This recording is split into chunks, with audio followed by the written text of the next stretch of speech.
Hello ಎಲ್ರಿಗೂ ನಮಸ್ಕಾರ ಸೂಪರಾಗಿದ್ದೀರಾ ಅಂತ ಅಂದ್ಕೊಂಡಿದ್ದೀನಿ. ಆಫೀಸ್ ಮುಗಿದ್ಮೇಲೆ ನಾನು ರೊಟೀನ್ ಯಾವ ಥರ ಇರುತ್ತೆ ಅಂತ ಶೇರ್ ಮಾಡ್ಕೊತಾ ಇದ್ದೀನಿ. ಸೊ ಹೊರಡೋಷ್ಟರಲ್ಲಿ ಆಲ್ಮೋಸ್ಟ್ 7 ಆಗಿತ್ತು. ಹಾಗೆ ಹೋಗೋದಾರಲ್ಲಿ ಸ್ವಲ್ಪ ಹೂವು ಬೇಕಿತ್ತು. 20 ರೂಪೀಸ್ಗೆ ಫುಲ್ ಕವರು ಹೂವು ಕೊಡ್ತಾರೆ. ನಾಳೆ ಪೂಜೆ ಮಾಡಬೇಕು ಮನೇಲಿ. ಹಾಗಾಗಿ ಗಣೇಶ ಹಬ್ಬ ಇನ್ನೂ ಮುಗ್ದಿಲ್ಲಪ್ಪ ನಮ್ಮ ಏರಿಯಾದಲ್ಲಿ.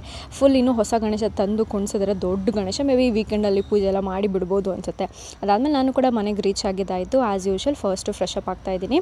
ಆ್ಯಂಡ್ ನಿಮ್ಗೆ ಗೊತ್ತು ನನ್ನ ಫೇಸ್ ವಾಶ್ ತುಂಬಾ ಚೆನ್ನಾಗಿದೆ. ಡಾಟ್ ಆ್ಯಂಡ್ ಕೇರ್ದು ನೀವು ಬೇಕಾದ್ರೆ ಟ್ರೈ ಮಾಡ್ಬೋದು. ಲಿಂಕ್ ಬೇಕಾದ್ರೆ ಹಾಕಿರ್ತೀನಿ, ಚೆಕ್ಔಟ್ ಮಾಡಿ. ಅದಾದಮೇಲೆ ನನ್ನ ಫೇಸ್ ಸಿರಮ್ ಎಲ್ಲ ಖಾಲಿ ಆಗಿದೆ, ಆರ್ಡ್ರ್ ಮಾಡಬೇಕು. ಅದಕ್ಕೆ ಸ್ವಲ್ಪ ಇವಾಗ ಸದ್ಯಕ್ಕೆ ಎಲ್ಲೆಲ್ಲಿ ಫೇಸಲ್ಲಿ ಡ್ರೈ ಅನಿಸುತ್ತೋ ಅಲ್ಲಿ ಮಾತ್ರ ವ್ಯಾಸ್ಲಿನ್ ಎಲ್ಲ ಅಪ್ಲೈ ಮಾಡ್ಕೊತೀನಿ. ಇದನ್ನು ಎಂಟೈರ್ ಫೇಸ್ಗೆ ಅಪ್ಲೈ ಮಾಡ್ಬೋದು. ತುಂಬಾ ಚೆನ್ನಾಗಿರುತ್ತೆ ಆ್ಯಂಡ್ ತುಂಬ ಚೆನ್ನಾಗಿ ಕೆಲಸ ಮಾಡುತ್ತೆ ಕೂಡ. ನಿಮ್ಗೆ ಗೊತ್ತಿರುತ್ತೆ.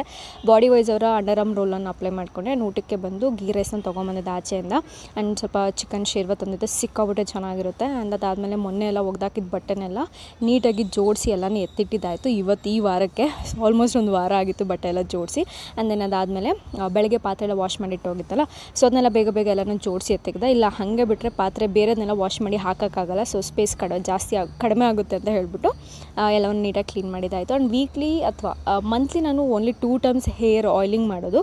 ಇವತ್ತೆಲ್ಲ ಫುಲ್ ಹೇರ್ ಆಯಿಲ್ನೆಲ್ಲ ಅಪ್ಲೈ ಮಾಡಿಕೊಂಡು ಚಿಕ್ಕದಾಗಿ ಒಂದು ಜುಟ್ಟು ಹಾಕ್ಕೊಂಡೆ. ಸಖತ್ತಾಗಿ ಕಾಣಿಸ್ತಿತ್ತು. ಬುಕ್ಕೆಲ್ಲ ಓದಿ ಇದನ್ನು ಎಂಡ್ ಮಾಡ್ತಾಯಿದ್ದೀನಿ. Thank you so much. ಈ ವ್ಲಾಗ್ನ ಕೂತು ಎಂಜಾಯ್ ಮಾಡ್ತಿರೋ ನಿಮ್ಮೆಲ್ರಿಗೂ. ಸಿಗ್ತೀನಿ ನಾನು ಮುಂದಿನ ವಿಡಿಯೋದಲ್ಲಿ. ಓಕೆ, ಬಾಯ್.